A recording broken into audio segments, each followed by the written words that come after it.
Hello students, मैं अंजलि पयाल स्वागत करती हूँ आपका आईसीटी वर्चुअल क्लास में। कैसे हैं आप सब लोग?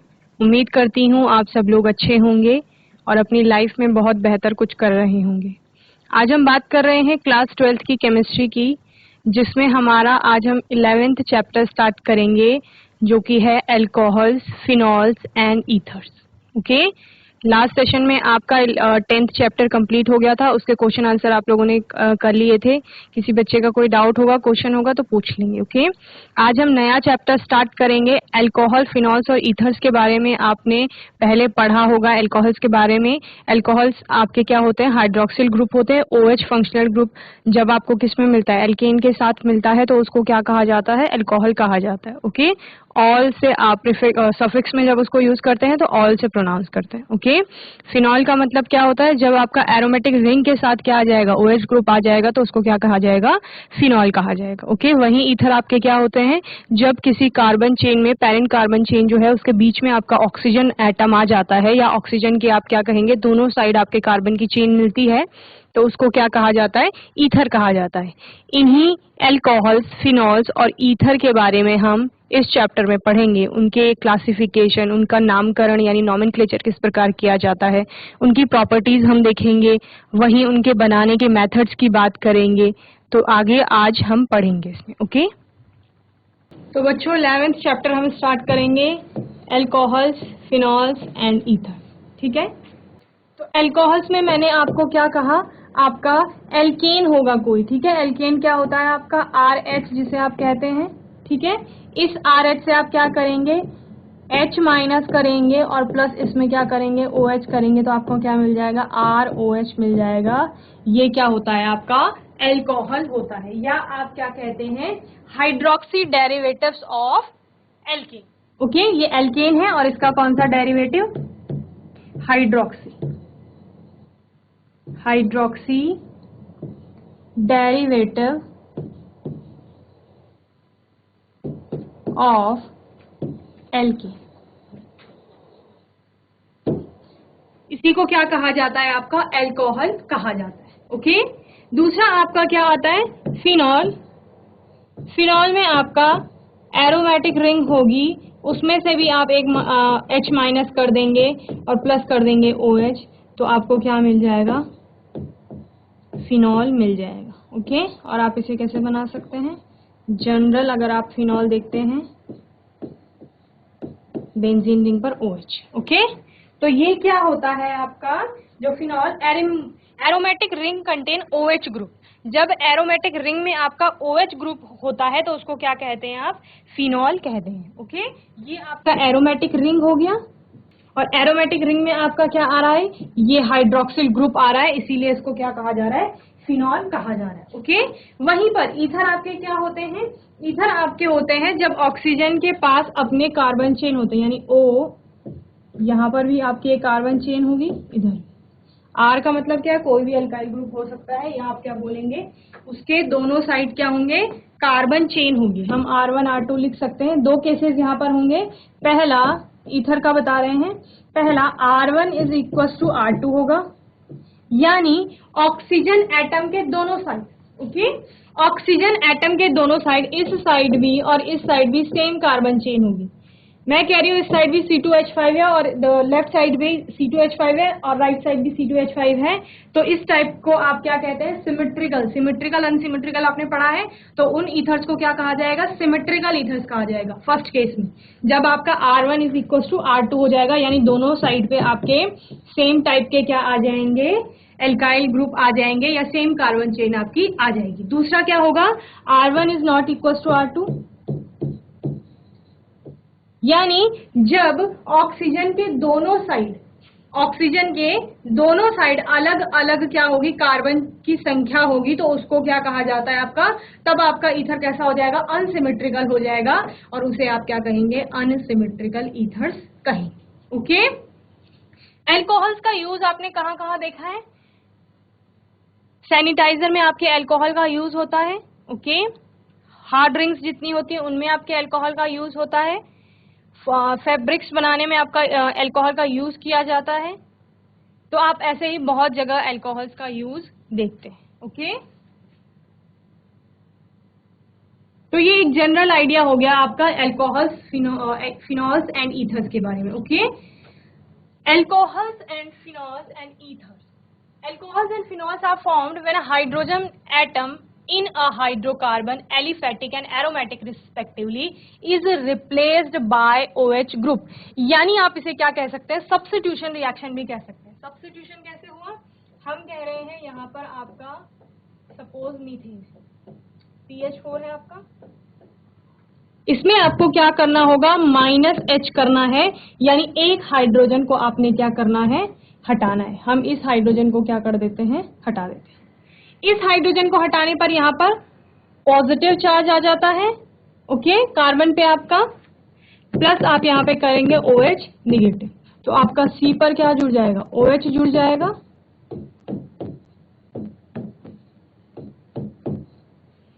तो सब्स्टिट्यूशन हुआ। सब्स्टिट्यूशन में हम क्या कह रहे थे कि आपका एक एटम जाएगा और दूसरा एटम वहां पर जुड़ेगा। तो आपका जो H था वो यहां से निकला, एक हाइड्रोजन एटम क्या हुआ, विस्थापित हुआ, और वहां पर दूसरा क्या आ गया, आपका OH ग्रुप आ गया। हाइड्रोकार्बन से आपका H एटम हटता है। एलिफेटिक या एरोमेटिक कोई भी आपकी क्या हो सकते हैं, कंपाउंड हो सकते हैं। यहाँ पर हमने एलिफेटिक कंपाउंड लिया है, एक एल्केन लिया है, ठीक है, मीथेन था ये। एक कार्बन है और सारे सिंगल बॉन्डेड हैं, तो मीथेन। ओके, ये मीथेन था, इसको हमने पहले किस में बदला, मिथाइल में बदला, CH3 में, और फिर क्या हुआ, मिथाइल में बदलने के बाद इसके ऊपर OH आ गया, तो ये क्या बन गया आपका, मिथाइल अल्कोहल बन गया। ओके, और इसी मिथाइल अल्कोहल को जब आप IPAC में पढ़ते हैं तो क्या कहते हैं, मीथेनॉल कहते हैं। ओके, तो इस तरह से आप क्या बताएंगे कि आपके पास जो एल्केन था, हाइड्रोकार्बन था, यहाँ पर आपके पास एलिफेटिक हाइड्रोकार्बन है, उससे आपने एक H एटम को हटाया और OH को वहां पर इंट्रोड्यूस किया, और तो आपको क्या मिल गए, अल्कोहल मिल गया। ओके, दूसरा आपका क्या होगा, यहीं पर अगर आप क्या ले लेते हैं, एरोमेटिक रिंग ले लेते हैं।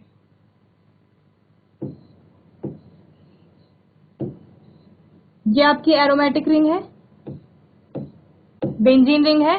बेंजीन रिंग में आपको पता है सभी जगह क्या होता है, यहाँ पर H लगे हुए होते हैं।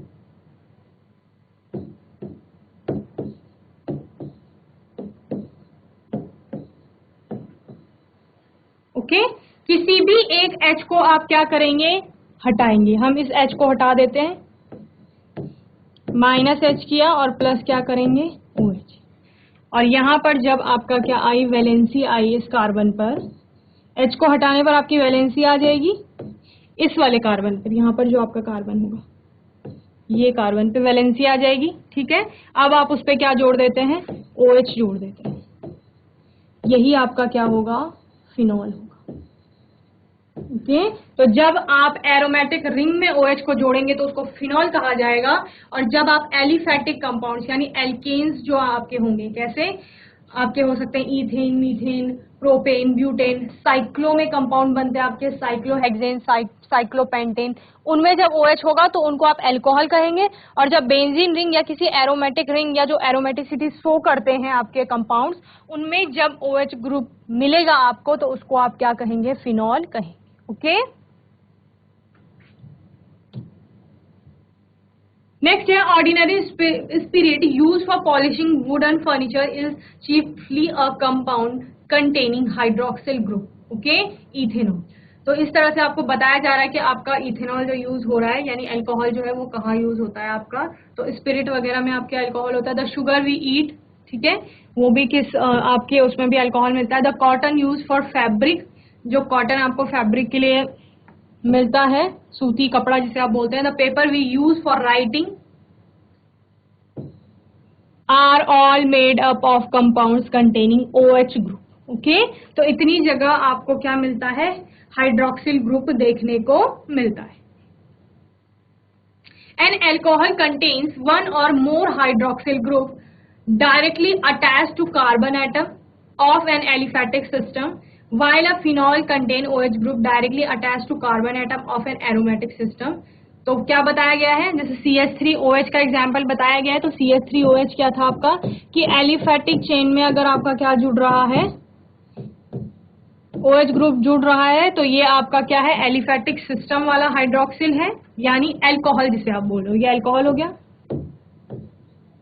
और दूसरा उन्होंने क्या बोला, अगर एरोमेटिक रिंग जैसे बेंजीन रिंग है, तो बेंजीन रिंग से आपका क्या जुड़ रहा है, OH जुड़ रहा है, तो इसको आप क्या कहेंगे, फिनोल कहेंगे। ये हमने आपको पहले ही बता दिया है। ओके, तो जल्दी से इसे नोट करेंगे, फिर आगे देखेंगे।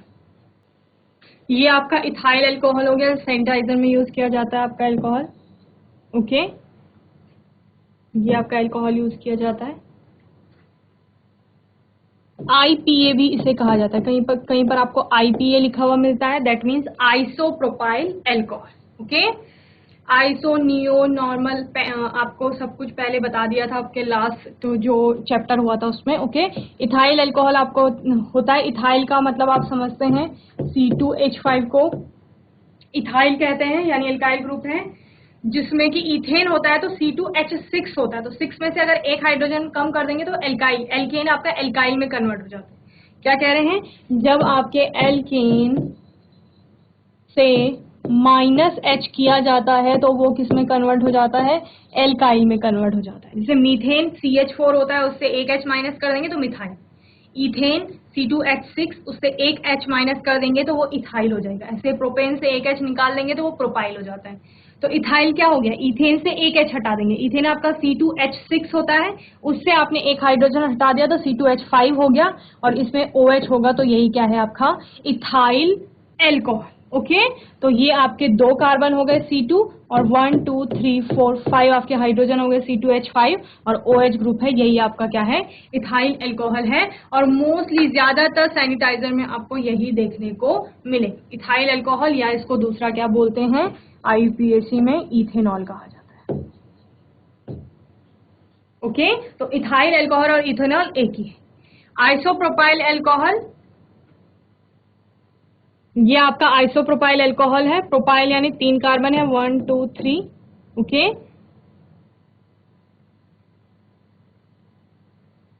तो इस तरह से आपको बताया गया है, ये आपके किसके एग्जाम्पल है, अल्कोहल्स के एग्जाम्पल है अलग अलग। यहीं पर आपका प्रोपाइल अल्कोहल हो जाएगा, जब भी क्या होगा आपका OH एक साइड को चला जाएगा।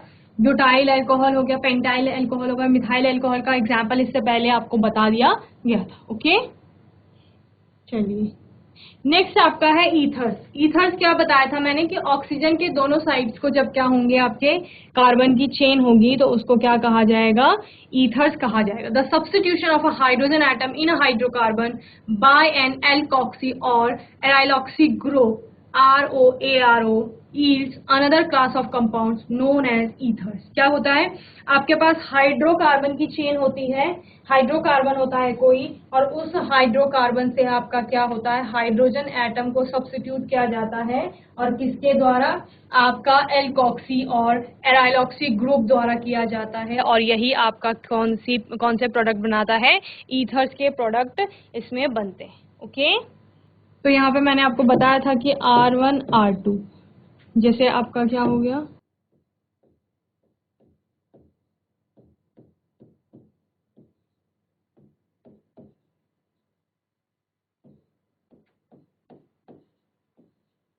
तो आपको पता है ऑक्सीजन के दोनों साइड में क्या है, सेम कार्बन की चेन आपको मिल रही है, इधर भी 2 कार्बन है 1 2, इधर भी 1 2 2 कार्बन। ओके, तो आप क्या कर ले जाएंगे, इसको बता देंगे कि ये कौन से टाइप का ईथर है, आपका सिमेट्रिकल ईथर है, जहां पर आपने क्या कहा था, R1 is equal to R2, यानी आपके ऑक्सीजन के दोनों तरफ क्या मिल रहा है, सेम टाइप की कार्बन चेन मिल रही है। ओके, दूसरा आपके क्या हो जाएंगे, अनसिमेट्रिकल ईथर्स हो जाएंगे।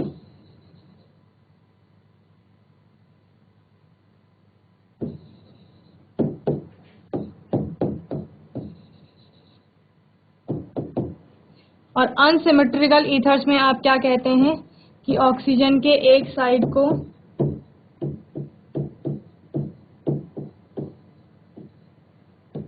कुछ और कार्बन चेन होगी और दूसरे साइड को कुछ और होगी, यानी दोनों कैसे होंगे, अलग अलग होंगे। ठीक है, तो एक तरफ आपको इथाइल ग्रुप दिख रहा है तो दूसरी तरफ आपको 3 कार्बन की चेन दिख रही है प्रोपाइल। तो ये कैसे हो जाएंगे, इनमें सिमेट्री नहीं है किसी भी प्रकार की, तो ये अनसिमेट्रिकल हो जाएंगे। सिमेट्रिकल किसे कहा जाता है, जिसके दो, जब आप उसमें सिमेट्री देखते हैं, यानी अगर आप उसको बीच से देखते हैं तो बीच से देखने पर आपको दोनों साइड में इक्वल नंबर ऑफ सब्स्टिट्यूएंट जो आपके होते हैं या equal number of carbon chain atoms आपको जब दिखते हैं तो आप उसको सिमेट्रिकल बताते हैं। ओके, जल्दी से इसे नोट करेंगे फिर आगे देखेंगे। तो इस तरह से आपका अल्कोहल होता है। ठीक है, ये आपका क्या है, यहाँ पर कार्बन एटम है, ये आपका कार्बन एटम है। यहाँ पर इस कार्बन से आपका R1 एक एल्काइल ग्रुप जुड़ा है, यहाँ पर R2 दूसरा एल्काइल ग्रुप जुड़ा है और ये R3 तीसरा एल्काइल ग्रुप आपका जुड़ा हुआ है। ठीक है, ये रेड कलर का जो है ये क्या है, आपका ऑक्सीजन का एटम है। ओके, और इस ऑक्सीजन के एटम के बाद यहाँ पर फिर से आपका H यानी OH जुड़ा हुआ है, तो ये आपका क्या हो गया, एल्कोहल हो गया। फिनॉल की बात करेंगे, ये आपकी बेंजीन रिंग हो गई, या आप क्या कहेंगे, एरोमेटिक रिंग है।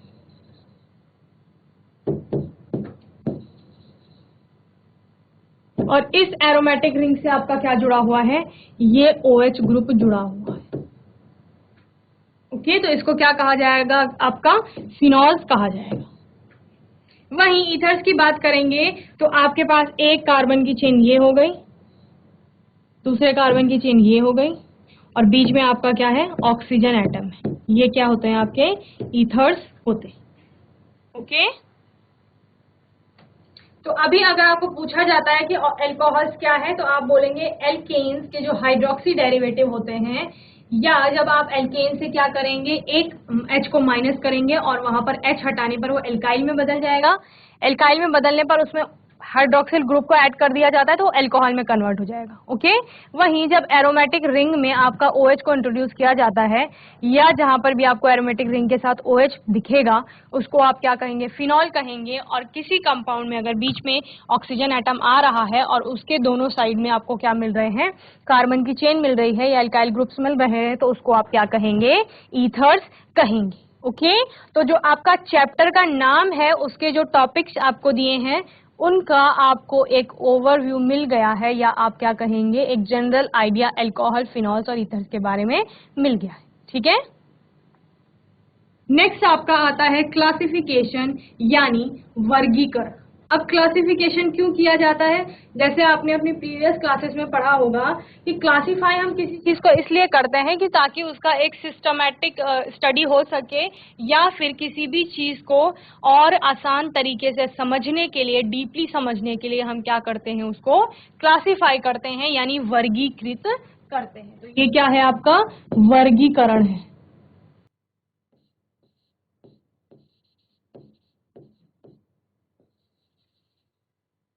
The classification of compounds makes their study systematic and hence simpler. Okay, systematic बनाती है किसी भी चीज की स्टडी को और सिंपल बनाती है।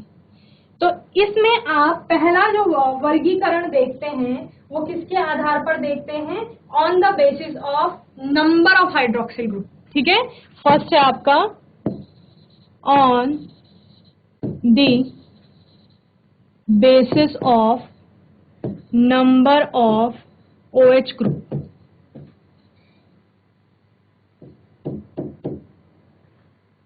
तो पहले आप वर्गीकृत करेंगे किसको, अपने जो आपके क्या हैं अल्कोहल्स हैं उनको किसके आधार पर, जितने भी उनमें OH ग्रुप पाए जा रहे हैं उसके आधार पर, उनकी संख्या के आधार पर। ठीक है, पहला आपका कहता है मोनोहाइड्रिक। मोनोहाइड्रिक का मतलब है, जिसे नाम से ही आपको पता चल रहा है, मोनोहाइड्रिक कंपाउंड आपके क्या होते हैं, जिनमें आपका एक OH प्रेजेंट होता है।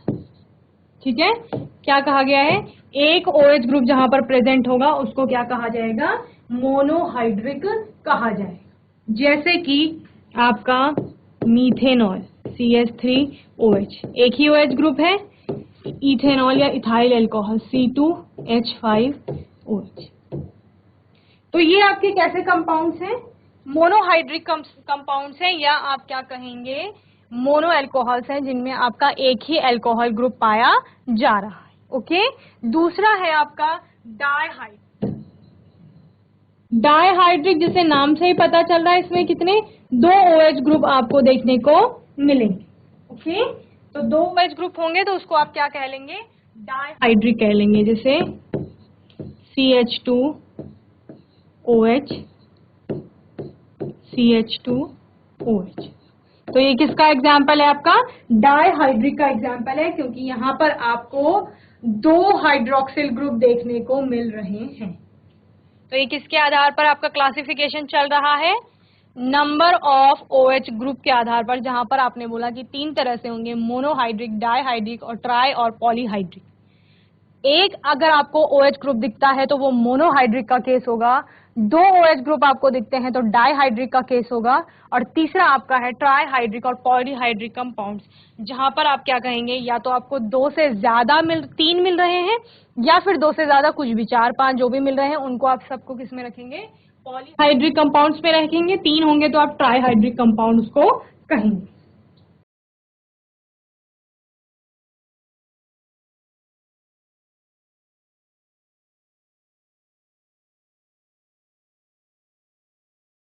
तो इसमें आपको 3 हाइड्रोक्सिल ग्रुप देखने को मिल रहे हैं।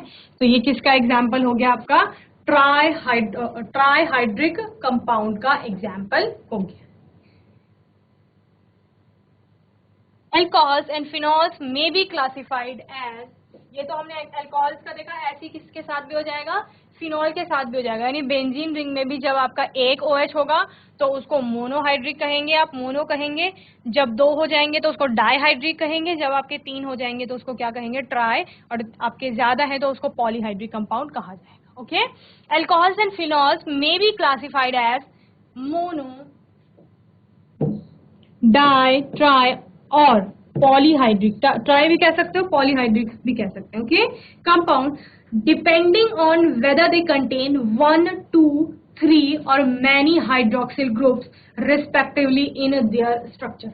उनके स्ट्रक्चर में एक OH होगा तो मोनोहाइड्रिक है, किसके स्ट्रक्चर में, अल्कोहल के स्ट्रक्चर में, या फिनॉल के स्ट्रक्चर में एक OH ग्रुप होगा तो आप क्या कहेंगे, मोनोहाइड्रिक कहेंगे। 2 OH ग्रुप होंगे तो डायहाइड्रिक कहेंगे। 3 और 3 से ज्यादा OH ग्रुप वहां पर होंगे तो उनको क्या कहा जाएगा, try or polyhydric compounds. Okay, classification को जल्दी नोट करेंगे फिर आगे देखेंगे। ओके, तो इस तरह से आपकी क्लासिफिकेशन हो गई, किसके बेसिस पर, नंबर ऑफ हाइड्रोक्सिल ग्रुप के बेसिस पर। ठीक है, सेकेंड आपकी क्लास आती है सेकेंड आपकी क्लास जो आती है वो किसके बेस पर आती है, आपके हाइब्रिडाइजेशन के बेस पर आती है। जो किसका होता है हाइब्रिडाइजेशन, अल्फा कार्बन। जिस अल्फा कार्बन को आप कहाँ पढ़ रहे थे, आपके हेलो एल्केन्स के केस में भी पढ़ रहे थे। ठीक है, तो अल्फा कार्बन वो कार्बन होता है जिससे कोई भी फंक्शनल ग्रुप आपका जुड़ा हुआ। ओके, इससे पहले 1-2 कंपाउंड देख लीजिए, मोनोहाइड्रिक, डायहाइड्रिक और ट्राईहाइड्रिक। ठीक है, जो मैंने आपको पहले भी बता दिए हैं। ये आपका मोनोहाइड्रिक हो गया, ये डायहाइड्रिक का केस हो गया, ये अल्कोहल्स के हैं। ओके, ये आपका हो गया try.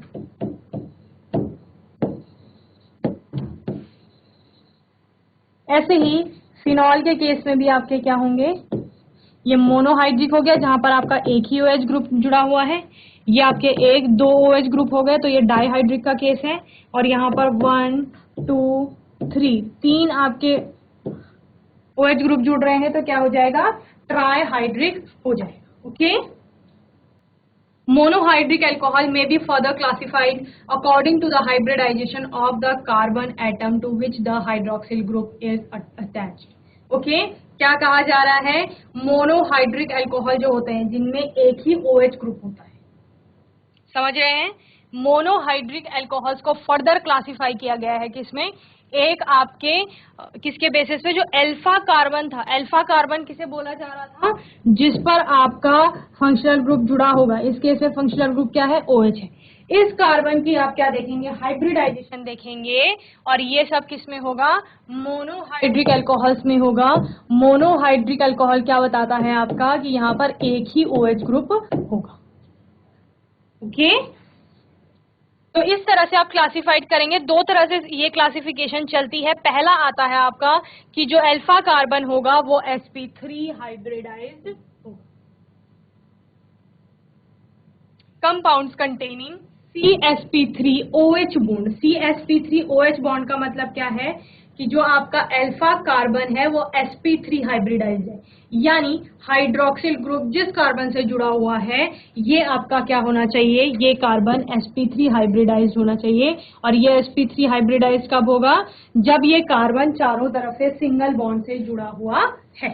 Okay, in this class of alcohols the OH group is attached to an sp3 hybridized carbon, okay,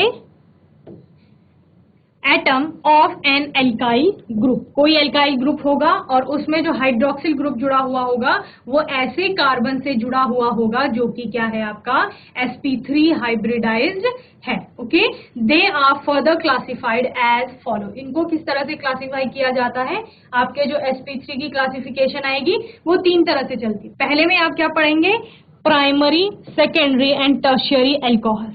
जैसे आपने क्या पढ़े थे, प्राइमरी, सेकेंडरी और आपके tertiary halo alkanes, 1 degree 2 degree और 3 डिग्री। वैसे यहाँ पर 1 डिग्री 2 डिग्री 3 डिग्री एल्कोहल्स आप पढ़ेंगे। ओके, 1 डिग्री एल्कोहल आपका क्या कहता है या प्राइमरी एल्कोहल क्या कहता है कि इसमें प्राइमरी एल्कोहल में आपका, जिसको आप 1 डिग्री भी कहते हैं, आपका अल्फा कार्बन जो होगा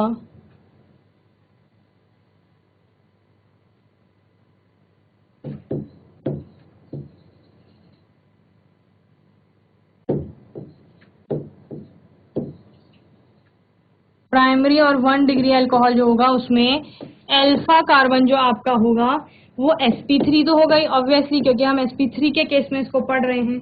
दूसरा, ये अल्फा कार्बन आपका क्या होगा, एक साइड से किससे जुड़ा हुआ होगा, कार्बन से जुड़ा हुआ, एक कार्बन। बाकी एक साइड आपका OH ग्रुप होगा तभी तो वो अल्फा कार्बन है, और दो साइड आपके हाइड्रोजन एटम आ जाएंगे। तो 1 डिग्री किस तरह से होगा, ये OH हो गया, यानी ये आपका अल्फा कार्बन है, ठीक है, ये sp3 हाइब्रिडाइज होना चाहिए, मतलब ये चारों तरफ से सिंगल बॉन्ड से जुड़ा हुआ है। अब हम क्या कह रहे हैं कि जो आपका अल्फा कार्बन है वो एक साइड से ही सिर्फ C से जुड़ रहा है, तो यानी यहाँ पर आप R लिख सकते हो, बाकी आपका H। तो ये आपका क्या हो जाता है, प्राइमरी या 1 डिग्री एल्कोहल। ओके,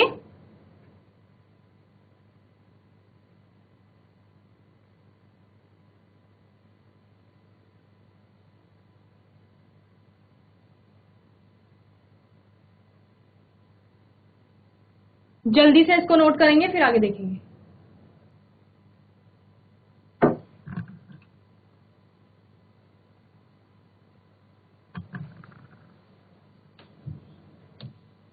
दूसरा आपका आता है सेकेंडरी और 2 डिग्री एल्कोहल्स। सेकेंडरी या 2 डिग्री एल्कोहल्स में आप क्या कहते हैं कि जो आपका अल्फा कार्बन होता है, अल्फा कार्बन यानी जो OH ग्रुप से जुड़ रहा होगा वो आपके दो साइड से, 2 डिग्री का मतलब 2 डिग्री से आप आइडिया लगा लेंगे कि दो साइड से ये दो कार्बन एटम से जुड़ रहा होगा, बॉन्डिंग बना रहा होगा, ठीक है। तो ये आपका क्या हो गया, 2 डिग्री या सेकेंडरी एल्कोहल का एग्जाम्पल हो गया। तीसरा है आपका टर्शियरी और 3 डिग्री एल्कोहल।